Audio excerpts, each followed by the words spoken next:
When it comes to the most expensive knife in the world, it definitely has to be the Chinese Qianlong Bao Teng belt knife. It was once auctioned for $7 million. In addition, it can easily kill the enemy to win and not the slightest damage. Such a precious sword naturally not just anyone can challenge. The program team specially prepared 4 calculators and asked the contestants to choose their own way of forging the knife according to the price list. The power hammer was listed at $700, the hydraulic press at $500 and the drill at $200. Everything was priced at a glance and the contestants' funds were based on maneuvers. The most expensive is a horror-level jelly roll Dharma worth $3,000. The simplest finished spring steel on the other hand is only $500. Depending on the level of difficulty of the forging method, the amount of money a contestant receives varies. The blade length required for forging must be between 27 and 33 centimeters. This is where the money is and it's up to you to ask for it. What's even more outrageous is that the second round of the program also charges for the materials. This requires the contestants to choose carefully and leave enough money. Ezreal directly chose the raindrop horse worth $1,500. After all, if you don't have money in hand, you can't buy the tools to make a quick hammer. To make a raindrop horse, you have to drill and forge a pattern into the mold steel. Therefore, before doing so, Ezreal needed to clean up the material first. So he bought the grinder outright. Jinx, on the other hand, picked the more expensive stacked tin Grand Marquis for a whopping $2,500. She had tried a Grand Marquis once before and it was a huge success. More importantly, being the only female knife maker in the game, she was going for the best. Silas, on the other hand, went with his go to 5,160 spring steel. It was only a pitiful 500 pieces, but who told him he couldn't do any other maneuvers? And Sion also chose a spring steel forged knife for $500. After all, he's all-hand hammer oriented at home. So with or without the use of power hammers and other equipment, it wasn't much different for him. Good lord, he's really good when he can talk about hand hammering 20 centimeters spring steel so easily. Jinx was unable to weld the metal cannon at all due to the over-application of isolation fluid. So without hesitation, she threw away the metal can and replaced it with a raindrop Damascus. After all, the fastest way to solve a problem is usually to just give up. Though it was a bit of a shame that she lost $1,000 as a result. An hour passed. Ezreal spent $100 and finished welding the steel embryo of the Damascus using welding. Then in passing, he pulls out his heirloom sledgehammer and prepares to hammer the Damascus hard.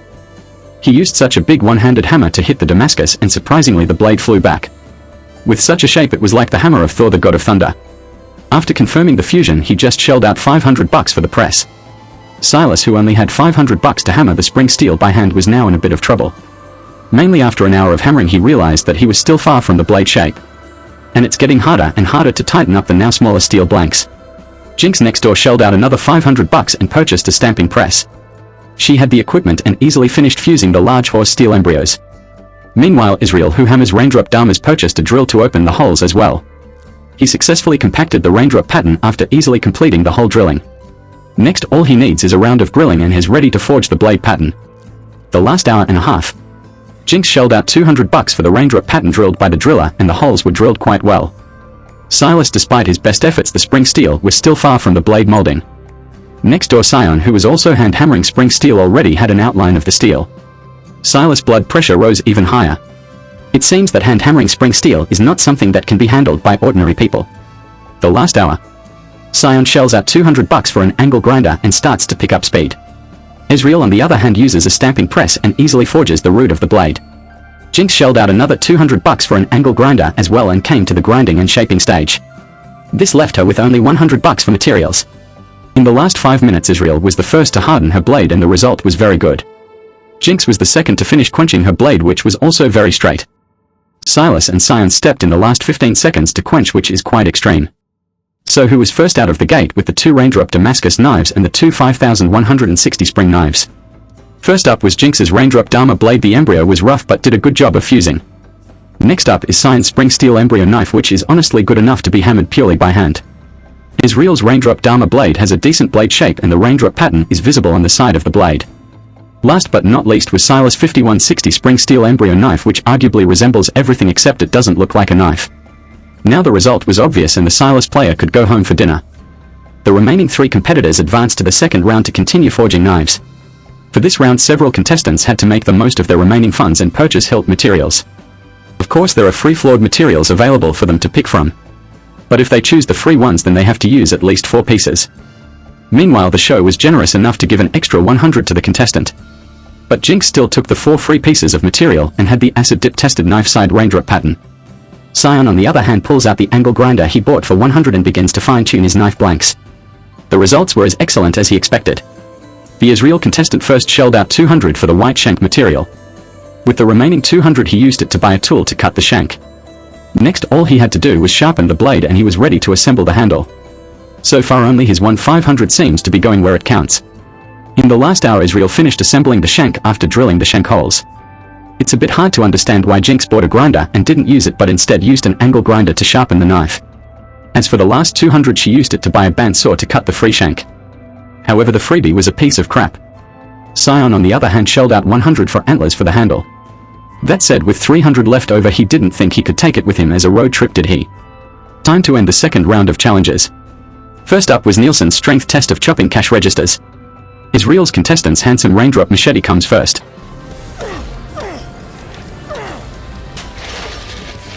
The edge of his knife is no problem at all and Neilson is very pleased. Next up was Sion's wildly handsome knife with the same structurally intact blade. Finally Jinx's knife was a bit more dismal with her stacked hilt only half finished. With this look testing would have been unnecessary. After all Neilson wanted to save his right hand for a few more installments of the forged knife competition. In the end Sion and Israel advanced to the third final round. The two will battle it out for the most expensive Qianlong Bao Teng belt knife in history to split the difference. The Chinese Qianlong Bao Teng belt knife was sold for a record-breaking price of $7 million. This price remains unbroken to this day. The main reason for this is that Emperor Qianlong used a lot of gold and silver jewelry to decorate this knife. This made the knife not only aesthetically pleasing but the blade was also exceptionally sharp. It can be said that this magnificent belt knife is a symbol of honor for those who are truly in power. The two had 4 days to complete the making of this famous knife at home. The requirement for forging the knife is that the length of the blade needs to be controlled between 53-58 centimeters. In addition to the grooves on both sides, the knife must also have a saucer-shaped handguard and a rounded forward-facing handle. 4 days later they returned with their knives for the ultimate test, with the winner being crowned the winner of this edition of the competition. Israel went home and cut a piece of finished steel, then began hand forging. Though his home is not as well equipped as the tournament field, he is able to use them skillfully. Next he just needs to tweak the flaws again and it's ready to be hardened. Sion meanwhile was under the shed outlining the parameters of the knife.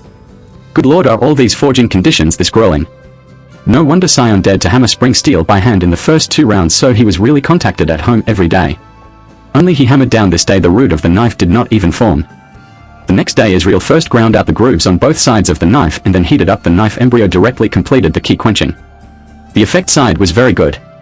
Sion on the other hand was still struggling to re-hammer the steel. Luckily the day progressed okay and he finished forging the root of the knife before calling it a day. Day 3 also came to a close after Israel finished fitting the hilt. Even after sharpening the hilt he sharpened the blade for the ultimate. The time came to the final day. Sion pulled out the hardened blade and tested its hardness. And then he grabbed the time to complete the assembly of the knife handle accessories. All that was left to do was to make the final adjustments to the feel of the blade and then he could call it a day. 4 days later the two men returned to the ring with their knives. Israel's belt knife is forged from 1095 steel and has a sand-worn handguard of Chechen wood. Sion's belt knife is forged in 5160 steel and has a walnut handle material. The two belt knives will go through 3 rounds of testing. First up is the Seven's real-world test of cutting down a wild boar. Israel's handsome knife comes first. Israel's knife is very powerful and Seven is very pleased. Next is Sion's knife.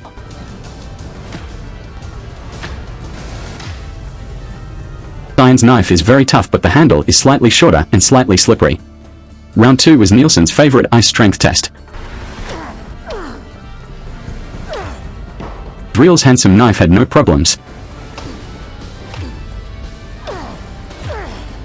Sion's handsome knife was also intact. Lastly was Seven's matte cutting sharpness test. Israel's knife very sharp. The Sion's knife was slightly less sharp. After the 3 rounds of testing and after the judges' deliberation, the winner of this period is Israel's contestant. And Sion's knife was inferior mainly in terms of sharpness. This issue can only be described as a very obvious equipment gap. Congratulations to Israel for taking home $50,000.